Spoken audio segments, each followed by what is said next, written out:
Detective Carnby, where did you go? I was just talking to Dr. Gray. You disappeared. No, it's not what you think. Have you found anything strange going on here? Yes. Everyone is being incredibly evasive and I can't figure out why. No, I mean something you can't explain. Paranormal, even. Detective, I really need you to get yourself together. I can't do this alone. Forget it. I'll figure it out. Do you want to come see Dr. Gray? No, I want to try something. With this talisman, I think I can follow Jeremy to the place he mentioned in the book. What was the name? Do you remember something Spanish? Tarawea. Yeah, that's where I need to go. Detective, are you gonna be all right? Yeah, of course. Go talk to Dr. Gray. We'll rendezvous later.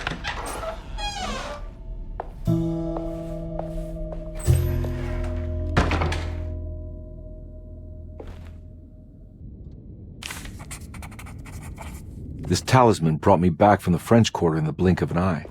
If Jeremy can travel so easily, then he could be hiding anywhere, even Tarawea. If he can do it, so can I. I just need to figure out how the talisman works. Dr. Elmore Lee Gray is Derceto's chief doctor. Accounting and all administrative work is handled by me, Paul Waits. Magdalena Thompson, or Mags, is responsible for the household. Jean-Baptiste and Charlotte Tabois are responsible for keeping the guests' medical regimens in check. Finally, Jack Chance is our gardener, who can occasionally be seen in the conservatory, but is for the most part busy outside. There are currently 6 guests at Derceto. Malcolm McCarthy and Ruth Tallant reside on the first floor. Jeremy Hartwood, Elisabetta Perosi, Grace Saunders, and of course Cassandra Beauregard live on the second floor.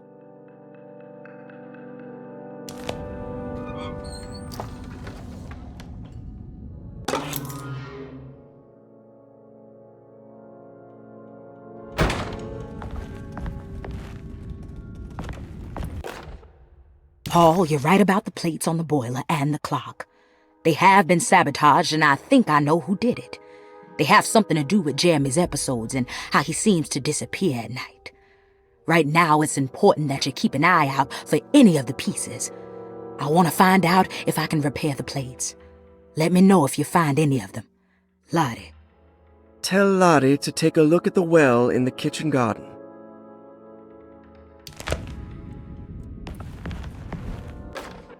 Saw your notice in the boiler room. You should know Mr. Chance won't be coming back. I got no business being in there myself, but you can take a valve from the wine cellar if you want to try to stop the steam pouring out. Be careful.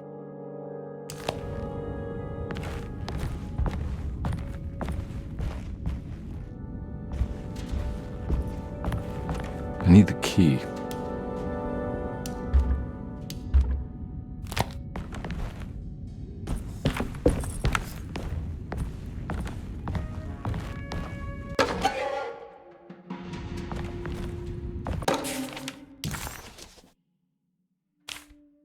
Cassandra Beauregard, the beloved author. Very exciting, isn't it? What do you want to put down for reason for admission? What her agent told us. Cassandra suffers from writer's block and needs to finish her moving picture script before the end of June. Mr. Chardot suggests Cassandra's heavy use of barbiturates is holding her back and risks ruining her career. And how should we summarize her personal history? Let's keep it short.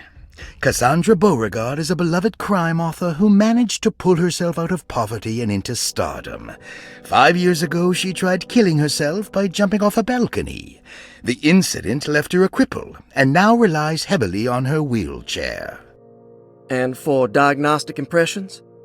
Cassandra suffers chronic back pain following her suicide attempt. She self-administers morphine to keep herself ambulant, but has become addicted and the desired effect is now lost. The drug abuse clouds her mind, and she is unable to focus on real life. To save herself from this insight, she instead makes up stories to fill out the gaps in her own thought process, resembling the Korsakoff syndrome. Oh, bravo, Doctor. How will you treat her? First of all, she needs to be weaned from her drug addiction, and hopefully it will resolve her compulsive lying. Then look into permanently numbing her pain in her back through surgery. Finally, deal with her suicidal thoughts. Fantastic. With such a short time before June, I really hope she gets better soon. We will do what we can. Grace Saunders, 11 years old. Reason for admission? The mother insists on strict supervision by a proper gentleman to avoid further perversion of Grace's adolescence. Personal history? Grace's family possesses modest wealth and status. Her childhood seems ordinary, spending most of her time with private teachers and family friends. Grace's father recently passed away, leaving her mother the sole caregiver. And diagnostic impressions? Grace has trouble dealing with her father's death. She is willingly suppressing her feelings on the matter and isn't properly acknowledging the trauma she suffered. Any planned treatment? Grace needs nothing out of the ordinary. She simply needs parental guidance. Eventually, we can work on her feelings toward her father. Thank you, Doctor. I'll finish the paperwork and get her installed. Malcolm McCarthy, 54 years of age. Reason for admission? McCarthy admitted himself to Derceto, stating simply that he needs some damn rest. And personal history? McCarthy claims he used to work as a lawyer in Baton Rouge, but says he can't go into details because of some legal dispute. His background remains largely a mystery, except for the occasional clue that he drops in conversation. Huh. And diagnostic impressions? McCarthy is an anxious man and an alcoholic. He often tells half-truths due to some deep-seated inability to trust other people. And how will you treat that? McCarthy will take some time to open up. Spending time with Jack's dog or the child should be good for him. Their harmless nature will help build his sense of trust. Thank you, Doctor. Elisabetta Perosi, 33 years old? What should I put down as reason for admission? Well, Perosi broke into Derceto and was found wandering the grand parlor.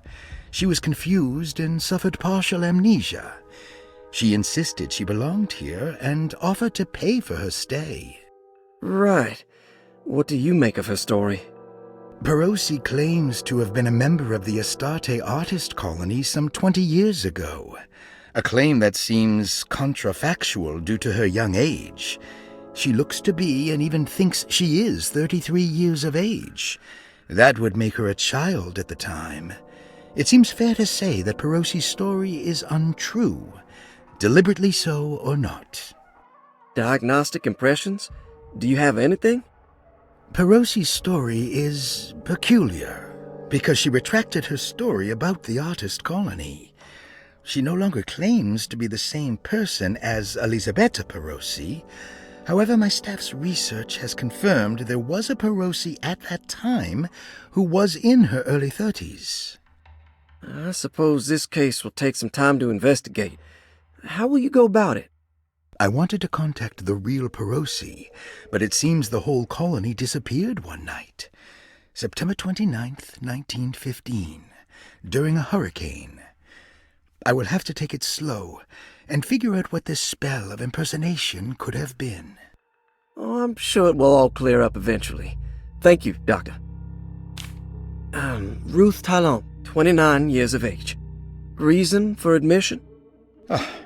Ruth's father wishes that his daughter be removed from New Orleans nightlife for the foreseeable future.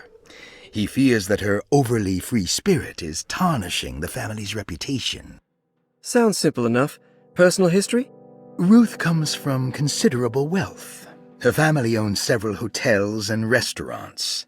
Unlike the rest of the family, her sense of adventure has taken her around the world, including France during the Great War as a photojournalist.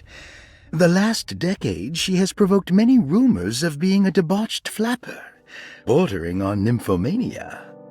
And diagnostic impressions? Despite her father's frivolous reasons for her to be admitted, Ruth does seem to provide an interesting case. She is refreshingly open and doesn't shy away from talking about her life during the war or her continuous celebration after returning to the States. She is admittedly a sexual deviant and feels no remorse. And her treatment plan? Simply staying at Derceto should do wonders for Ruth. If not, at least for her family's reputation. Ruth doesn't need to change, but with therapy I might be able to share with her some sympathy towards her family. I doubt she will settle down and become as dull as the rest of them, but at least she might try to be more discreet in the future.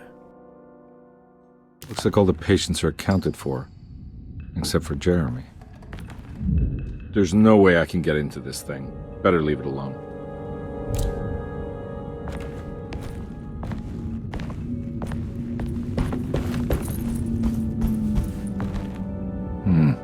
I need the key.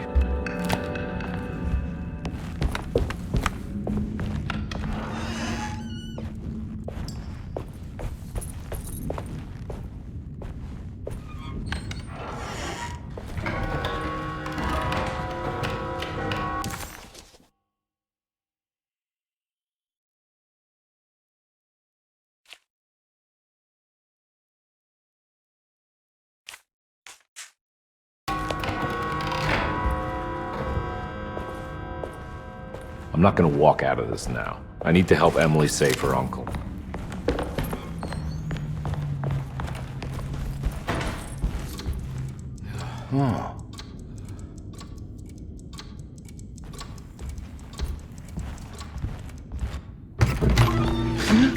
Yeah, sorry, Detective. Didn't mean to obstruct justice or anything. That's fine. You know, I'm kind of busy with my own case of a missing person. I was wondering if you've seen Grace, a girl about yay high? I can't say that I have. Why are you asking? Well, I'm looking for her. Is she in trouble? No. She's just hiding somewhere. But we can't have a rascal like that running around unchecked at a time like this, you understand? Well, I haven't seen her. Well, let me know if you find her. I'll be around. I'll keep an eye out for your man, Jeremy. You scratch my back, Detective, and I'll scratch yours.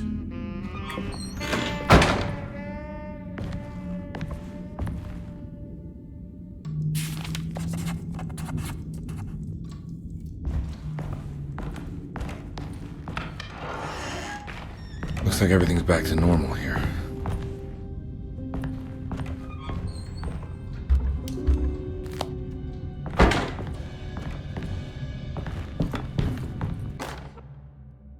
Emily's here. Emily's here.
Huh.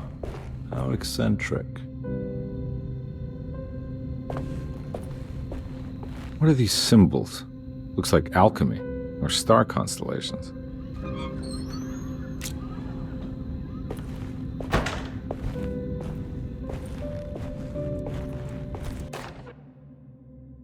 Will I need to remember how to get them out again? They are locked up for good reason. I am sure she is still able to whisper the answer in the ears of the wrong people. But not for long. I will see her burned soon enough. That black goat will be sacrificed to put an end to it all. Then it will all be over. No more Derceto, and sadly, no Astarte. Those good pirates of Pontchartrain. May you still sail the lake, until you find the shores of Hali.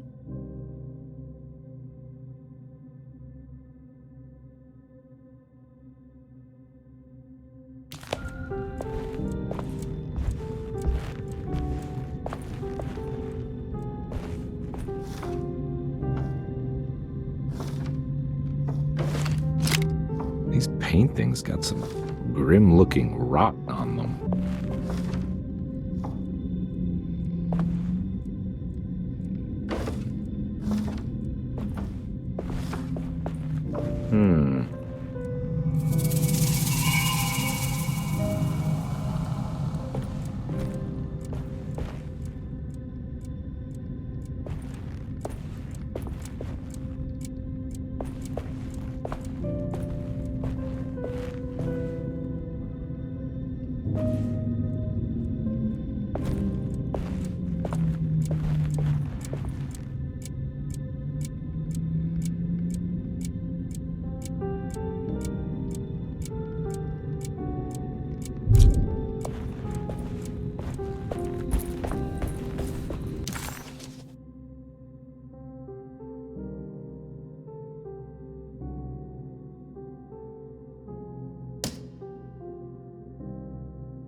The simplest...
Got it.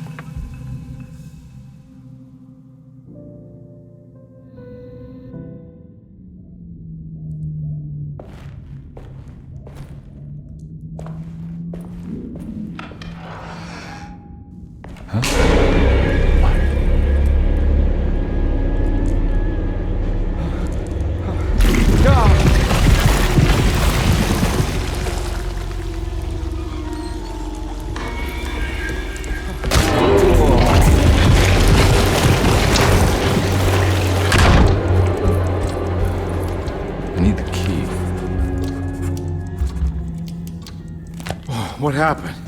It's stained. Looks like some kind of rot. This must be the clock that Jeremy wrote about in the commonplace book. Huh. Looks like the plate that held the talisman in the seance room. But it's broken and missing some pieces.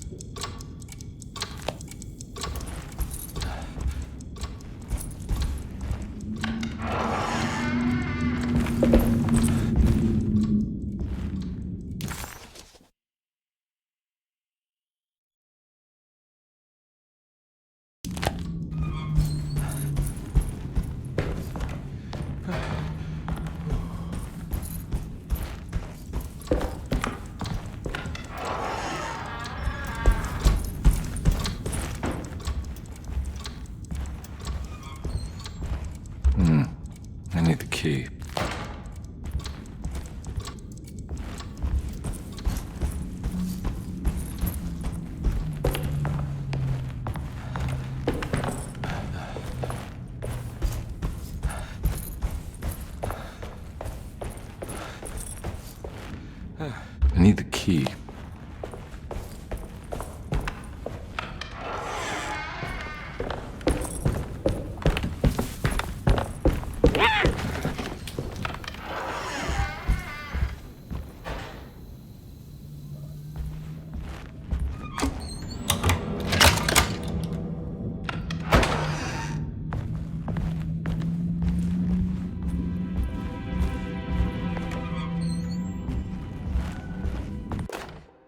Lost Plantations of Louisiana, Thierry Briclot, 1917.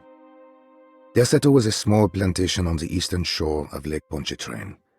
The land was considered difficult for industry and was sold for only $30 to Elijah Pickford in 1818.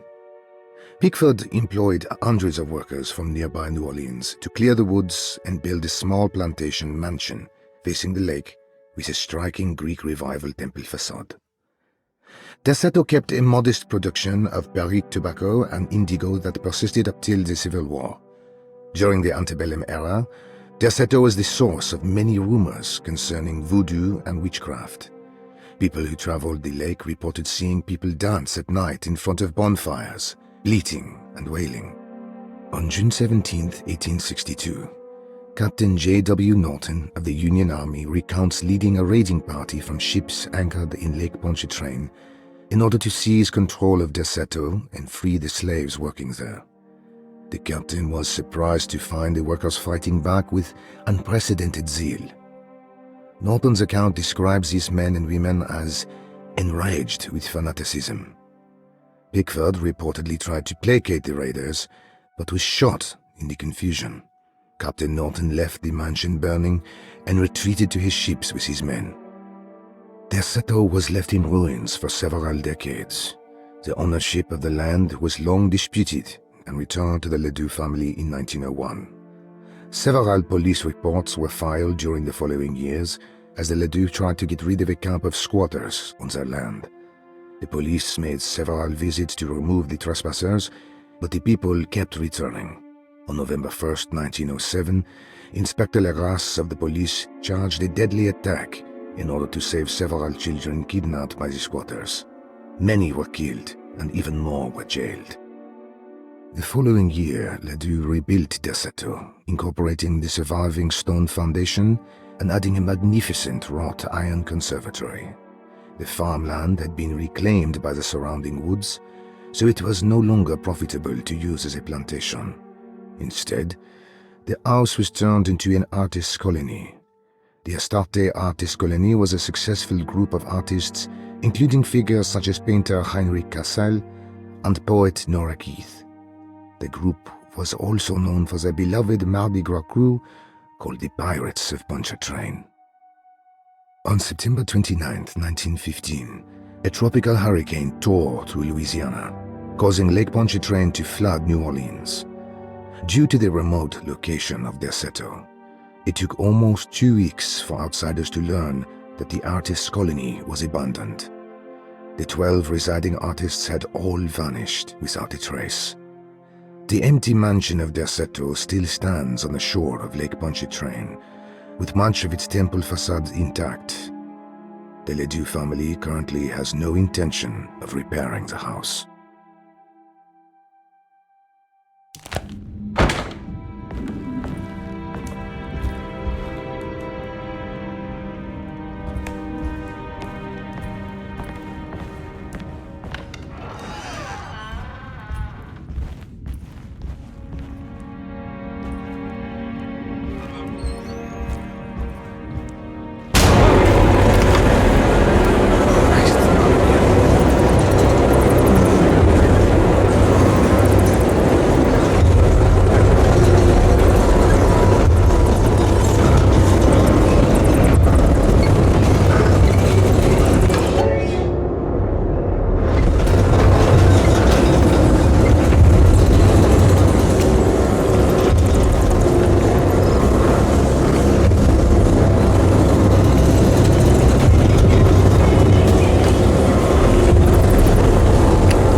It's wedged shut.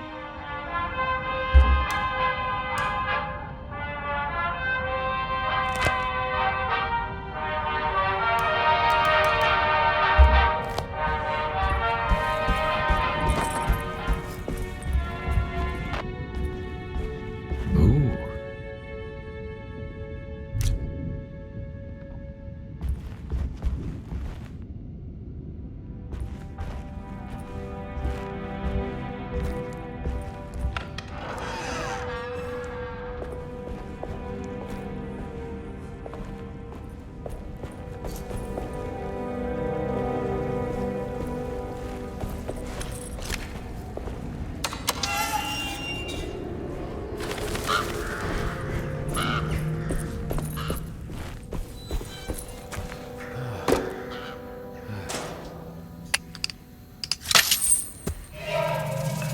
Got it.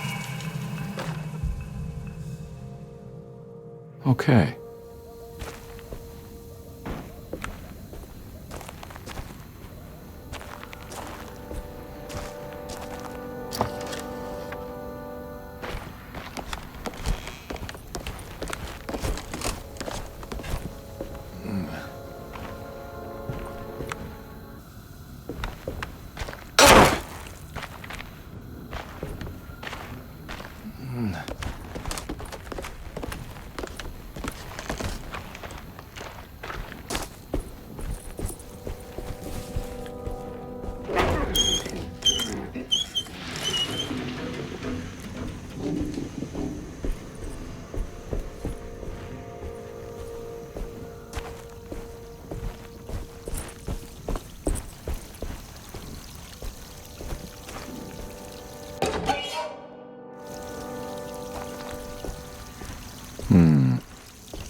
I think I've seen this somewhere.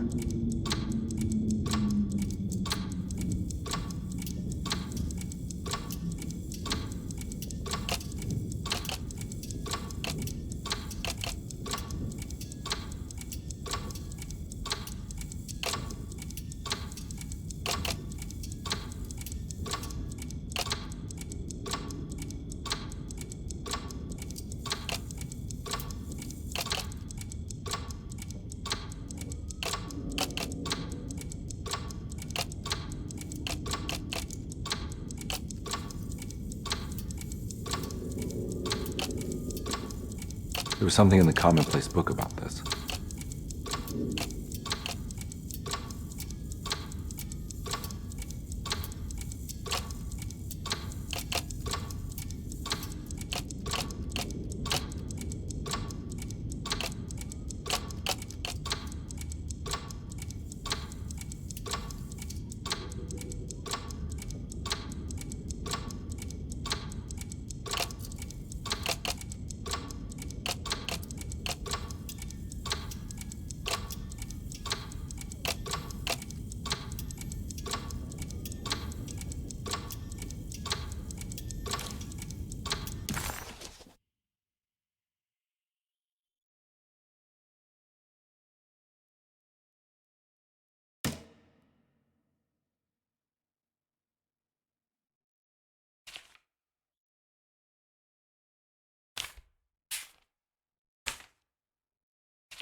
the clock broke. Or maybe it just stopped at a very precise place.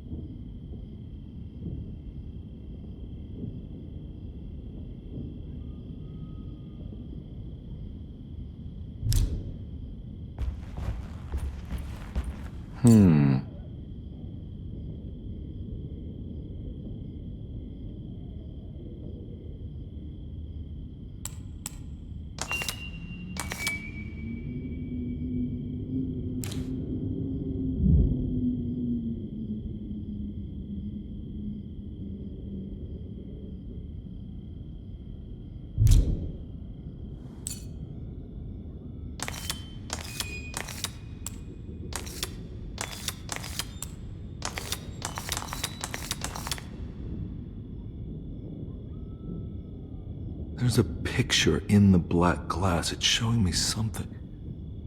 It's the hallway outside Jeremy's room.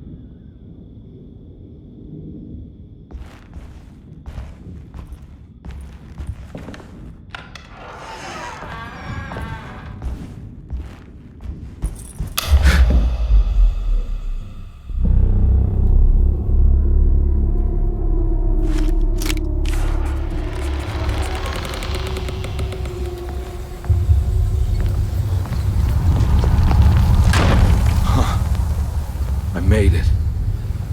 I entered another one of Jeremy's memories.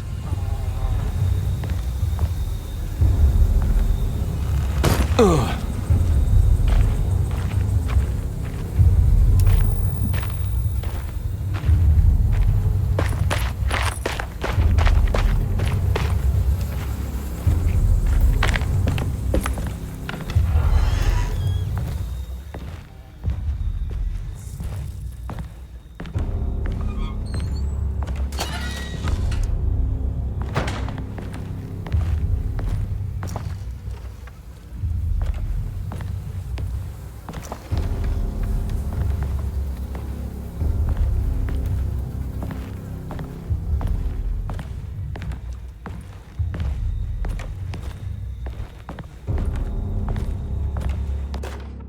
May 1923, Monday. All okay, ready for delivery. Maintenance. Oil pump must be serviced. Any tampering causes large spills unless properly forestalled. Tuesday. Shipment delayed but delivered. Maintenance. Service bridge close to broken. Wednesday. Prospectors reluctantly agreed to show the burial mound to Mr. Hartwood, a painter, who read about our finds in the papers. He means to return tomorrow and try to find a way inside. Thursday. Mr. Hartwood's efforts delayed. The workers seemed nervous about his presence. Hartwood promised not to return to the compound. Instead, he has taken up an offer by L'Officier, the riverboat captain, who means to pilot him to the site tomorrow morning. Hopefully that's the end, and work can resume. Maintenance. Bridge from the oil tower to the bayou has collapsed. Sabotage suspected. This is the devil that guides us now. Huh. I need the key.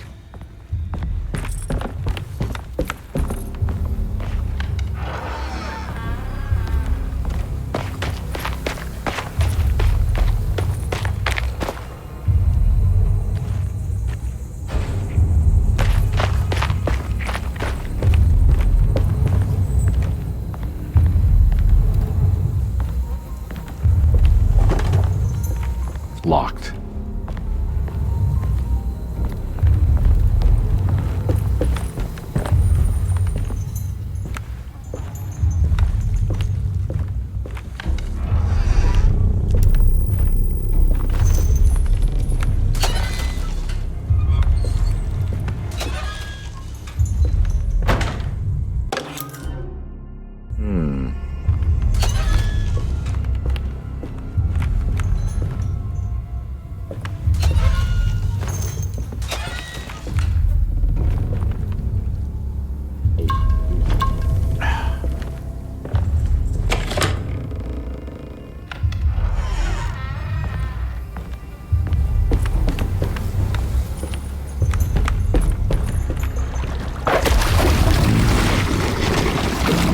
missing.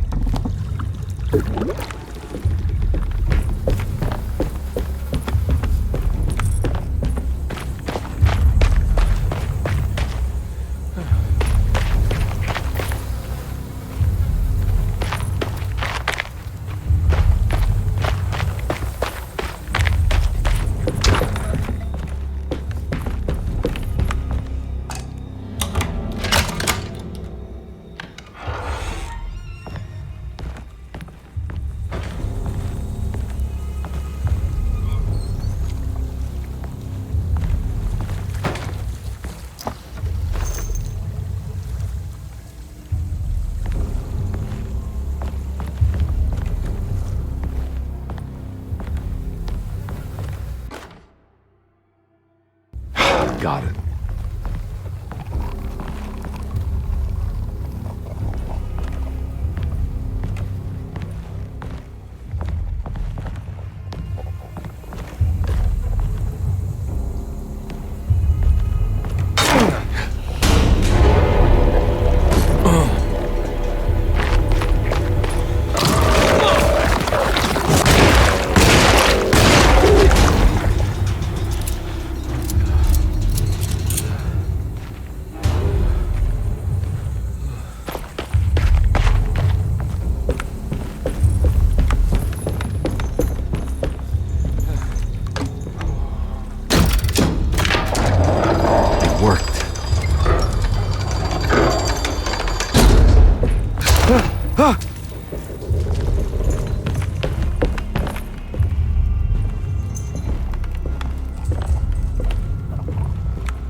Pretty weak. I just need something to break it.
the other side.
Come on, Carnby.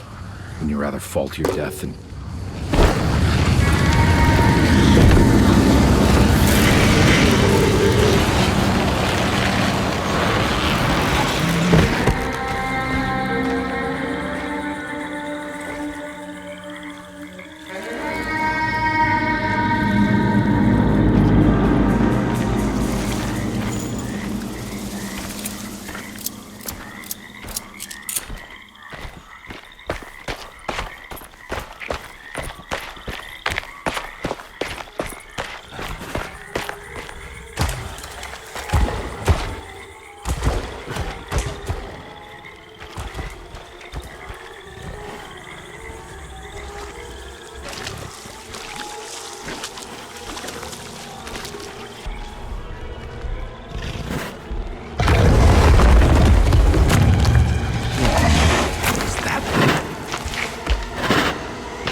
The hateful mound Jeremy talked about in his book.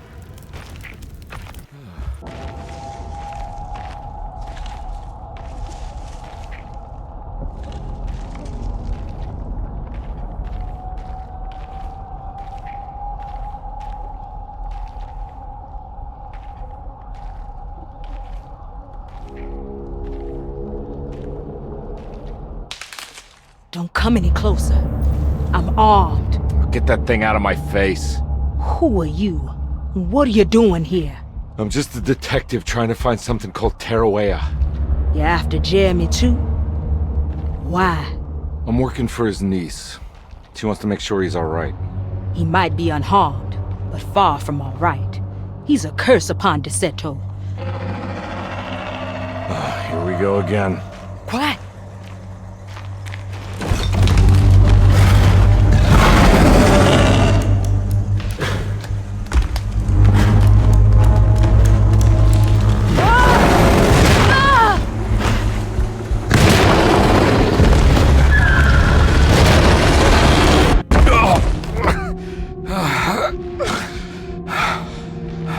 Oh, Christ in heaven.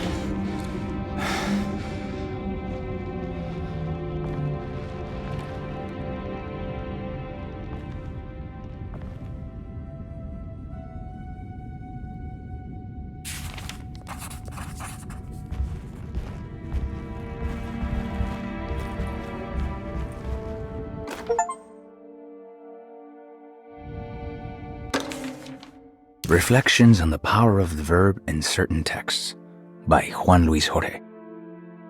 To act is in itself divine. Even the slightest movement of our hand is evidence of our soul in motion. Yet our free will is so easily overwhelmed by the dullness of everyday life. Our actions become rote and rigid, in spite of luxury and comfort. True divinity is found in the choice of leaving the stage where we all perform. People who discover this freedom unexpectedly will be struck by the terror of this revelation and become paralyzed, or worse, turn to suicide. However, if you are able to weather that storm, you will discover that there is a divine path beyond that fear. There is a chance to dismount your destiny and make something new. Something that hasn't been planned for or predestined. There is difficulty in explaining this type of acting as it transcends our everyday choices. This isn't some banal decision choosing one career over the other, or even who I should marry. Leaving the stage, no matter how, isn't a matter of course correction. It's a rejection of the story that the Creator is telling.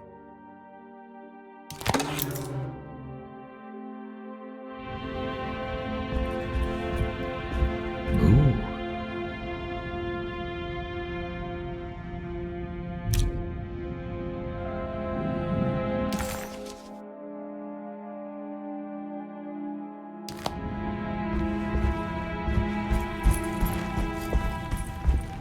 It's wedged shut. It worked.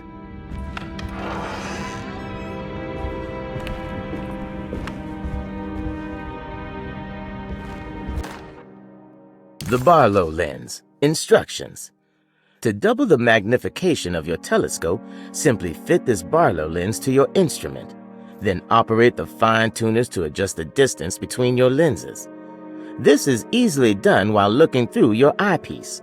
Simply search for a position where your picture is clear and appears flat. When correctly tuned, your telescope should present a clear picture with magnificent magnification.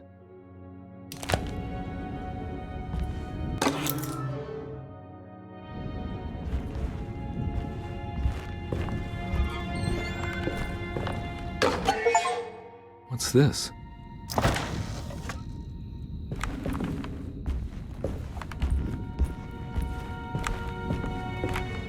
I don't think I have everything I need.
It worked.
Jeremy?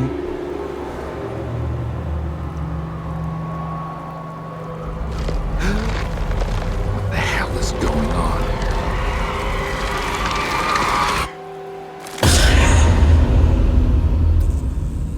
Where's the body?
There's something missing.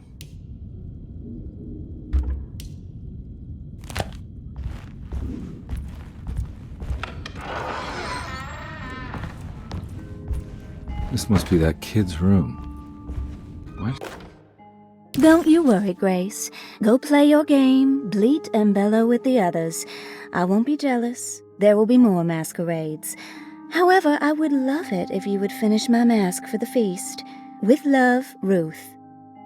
She seems so familiar.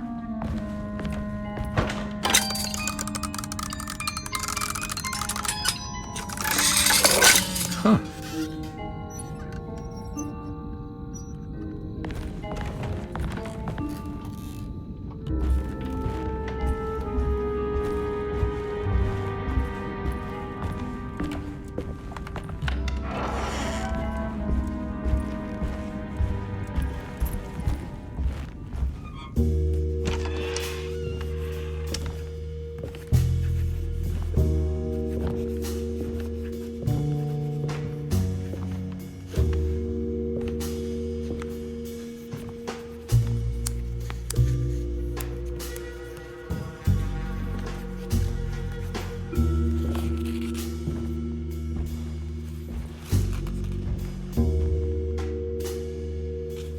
What you got there? You drawing something? Nothing special. I'm just bored. Do I know you from somewhere? I remember you, Mr. Carnby. From where? Don't touch that. Cassandra wouldn't like it. She wouldn't like it at all. Do you know where she is? I'd rather not talk about it. It makes me upset.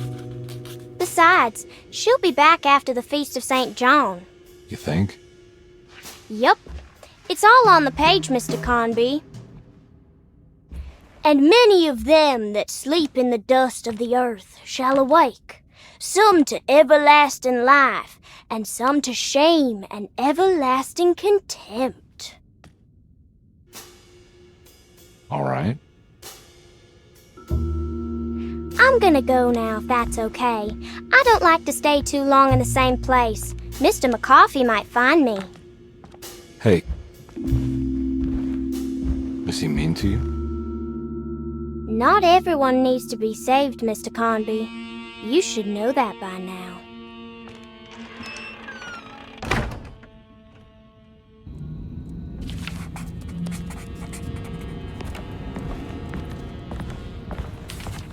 There's more of that rot again. Like it's guy. So this is where Cassandra Beauregard ended up. For some reason, I thought she died years ago. If I find the full set of bottles, then maybe I can make something out of the stains of rot. It's another one of those strange padlocks.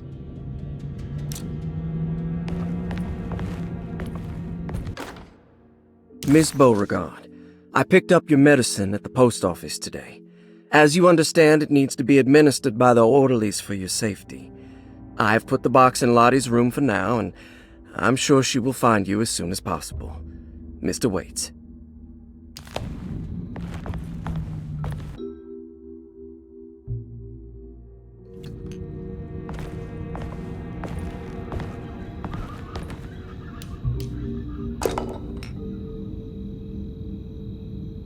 I don't think I have everything I need.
It's another plate for the talisman.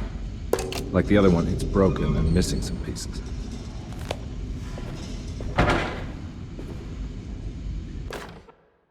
You know, Mr. Waits, I saw a piece of the plate that Liza broke. I think she's been hiding them. She's not very good at it. She just chucked it into the little room with all the tools behind the boiler. I left it there. I didn't want to embarrass her by picking it up while she was looking. We went upstairs instead and played backgammon. I let her win, because she's so unhappy. The piece looked like the one on display in Cassandra's room. You know about that one already, right? Or is your eyesight really that fuzzy? I hope you don't feel bad about your glasses. You only look stupid when you squint. Maybe if you had more eyes, you would see these things. I wish you had all the eyes you needed. Your best and favorite guest, Grace.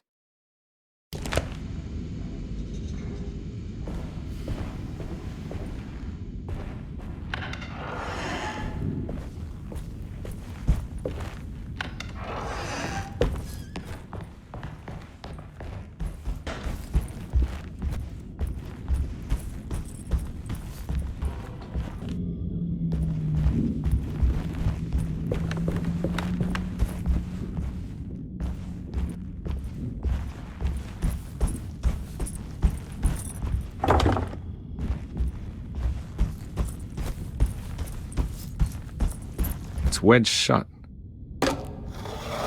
It worked.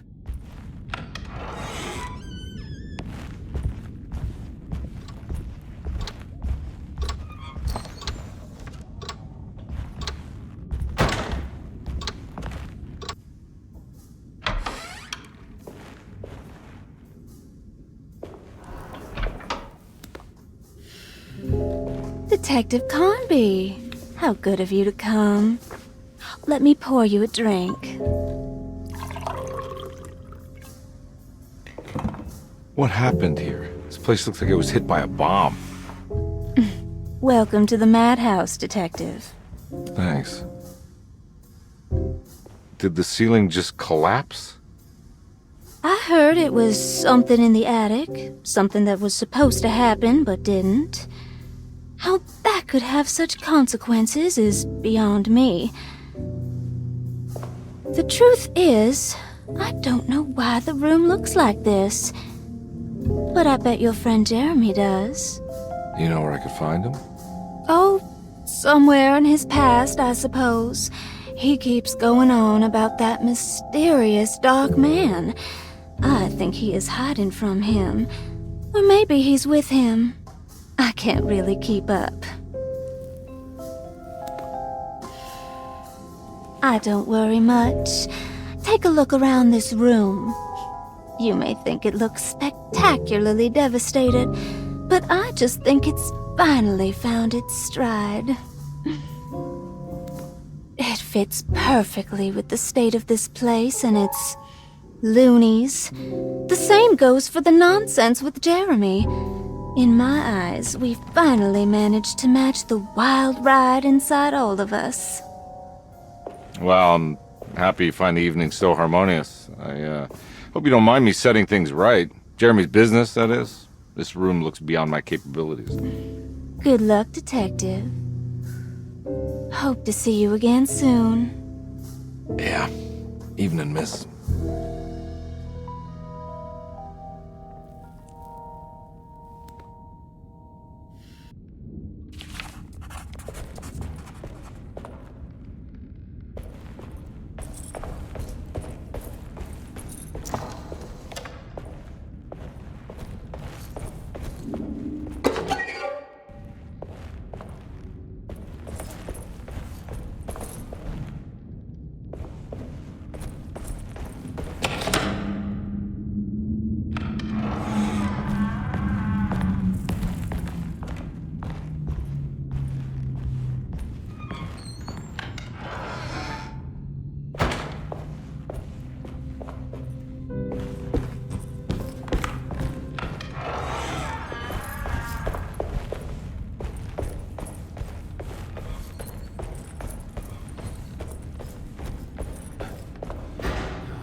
Can I get some more of that whiskey? Go ahead, Detective. I don't think I can stomach any more anyway.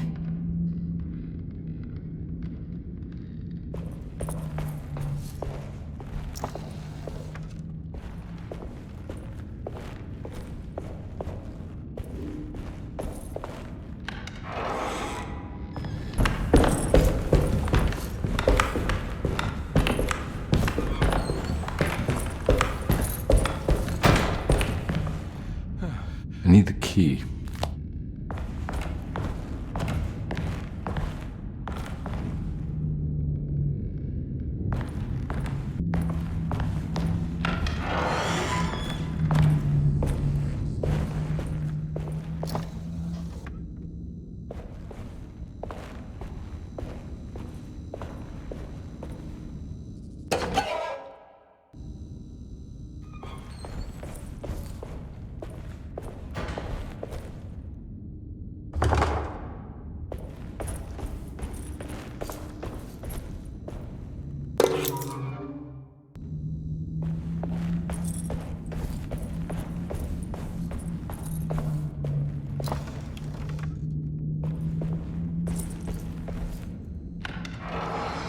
Ugh. There's more of that aggressive rot. On the commonplace of evil, there lies virtue and stark irreverence, careless thoughts of luminous indifference. But blame not the beast we once were, which science so often wished to refer. Not the wicked full of sin, it is you who stand and grin. All our good intentions aside, whereupon we build our pride. Sunless solitude, follow not this corrupting light. Prophets of confidence, always crashes out of sight. Hear me, for we all bear this mark. Thus we must remain alone in the dark.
The rot made the shape of a snake.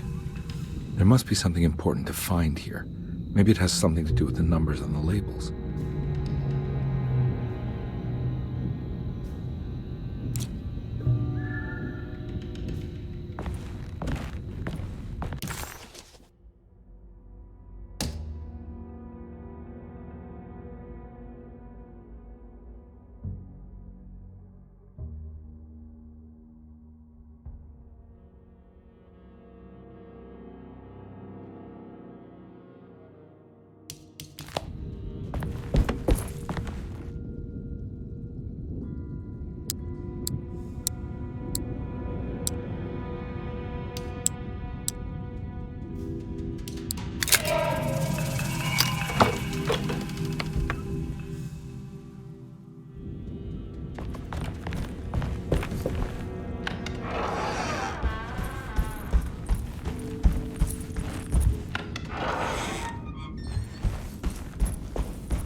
black glass is showing another room. Must be a way to another one of Jeremy's memories.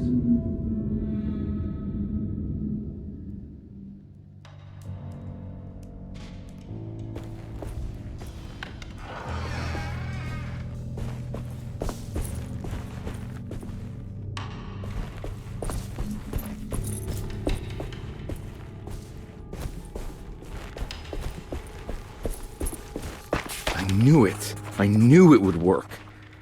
You're getting good at this, Carnby. Maybe a little too good at this.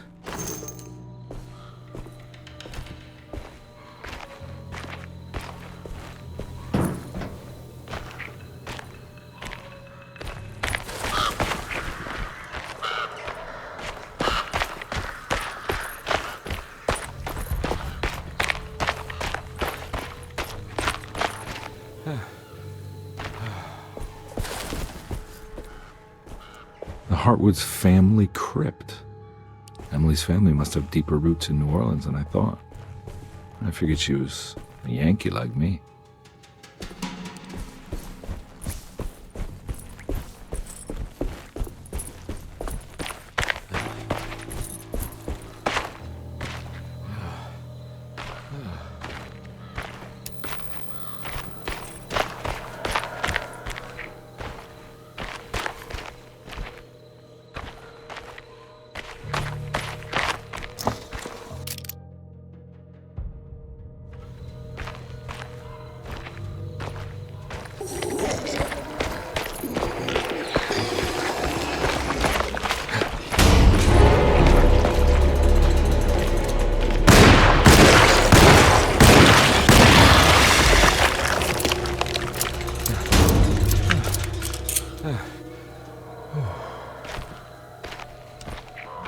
Now what do we got here?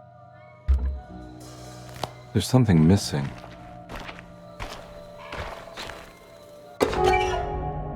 What's this?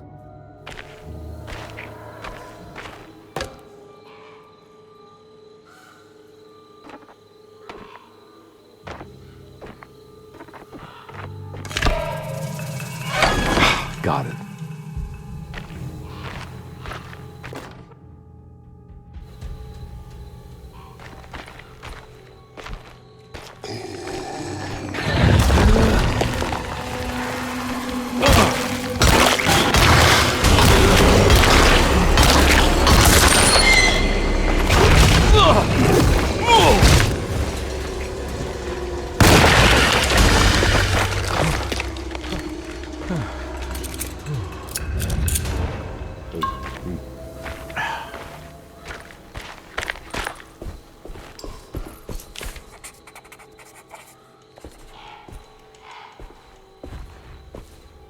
Jeremy sketched this chapel in his book, so it must be important.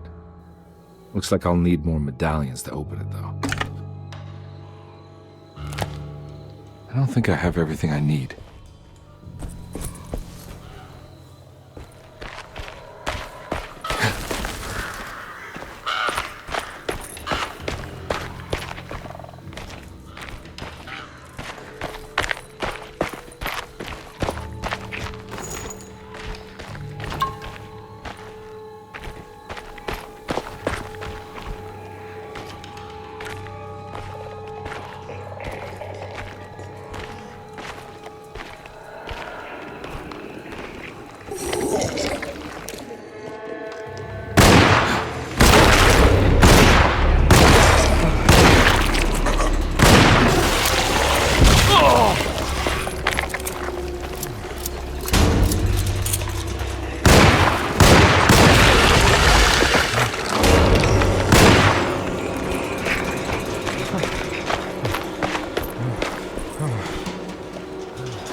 got here?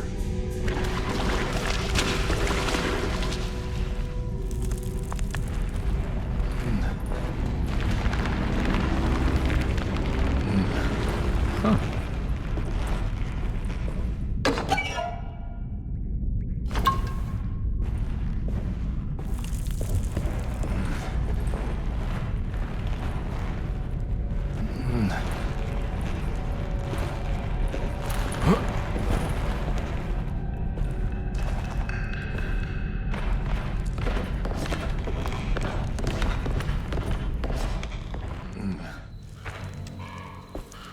Thank God that's over.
Please don't touch her. Jeremy. What are you doing here? Everyone's looking for you. I know, it's all a big mess. No one understands. I'm just trying to keep evil at bay. Just for a little while longer.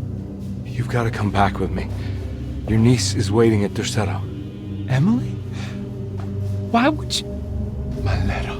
I keep making it worse. What is going on, Jeremy? How is any of this happening? I made a terrible promise with some... The Dark Man. Who is he? No, don't say his name. He can hear us. He's always listening.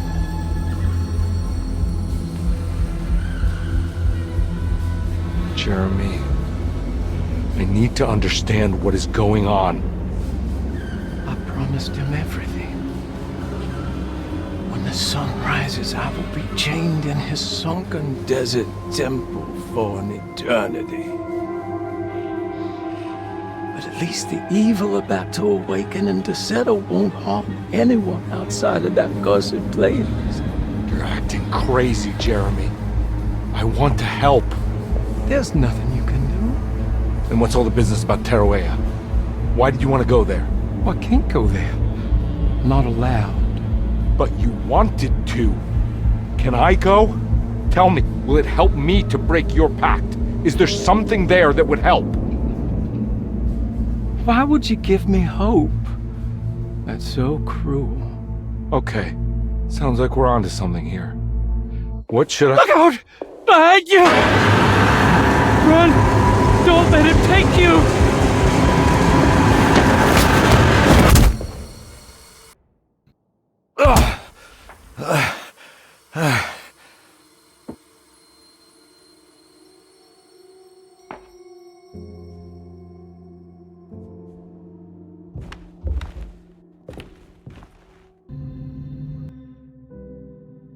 I've seen so many strange occurrences lately. Memories explode into existence and then burn out like tired glass bulb filaments. Dreamscapes crash down from the stars and sink into the sea. Doors that lead to nowhere and absolutely everywhere at once. With all this reverie, I want to think there's a chance that you found a way to remain alive in some way I cannot fathom. Just like I've learned to navigate with my talisman. Maybe you, with all your knowledge, you somehow knew a way to find me again. Perhaps in Teruya. All my love, Jeremy.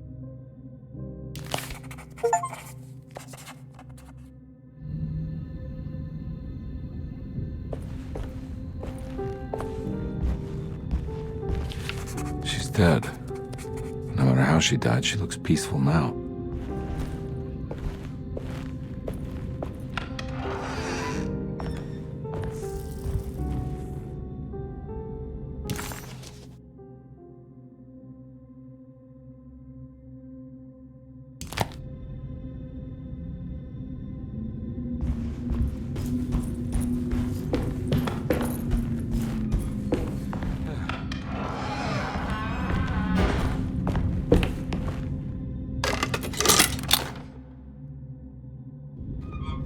Telescope lens.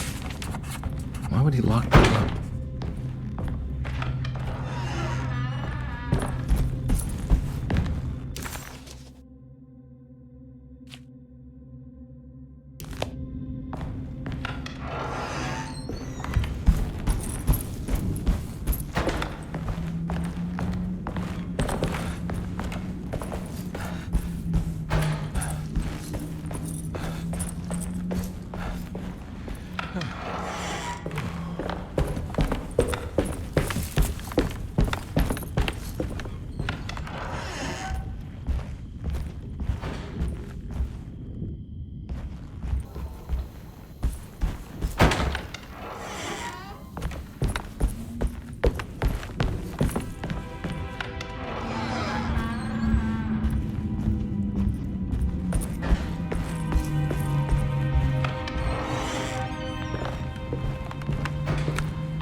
Whoa.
Whoa, what's going on? It's dialing in something all on its own and it's showing the way to another memory? Where is that?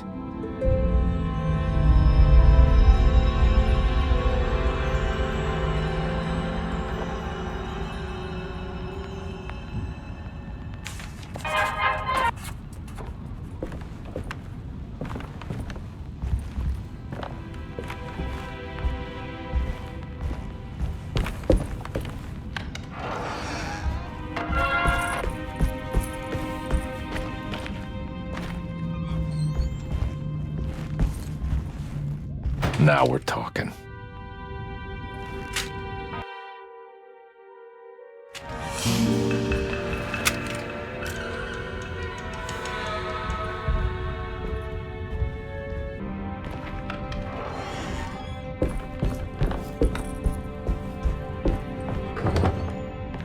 Huh? What?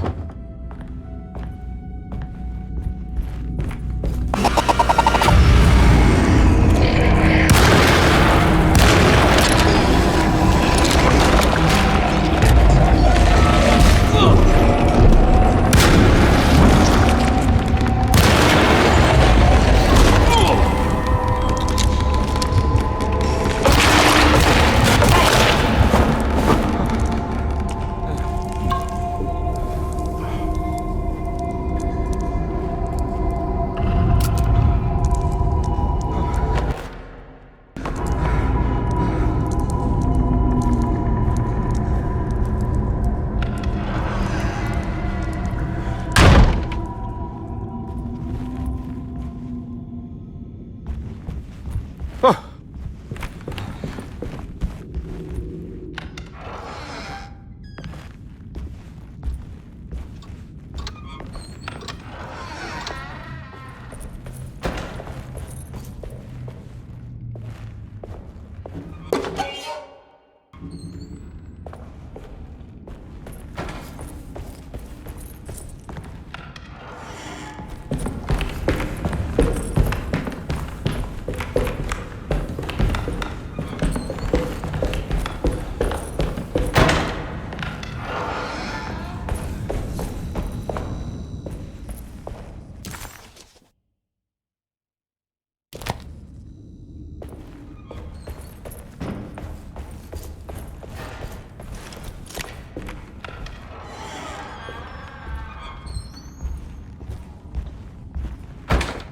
Here we go.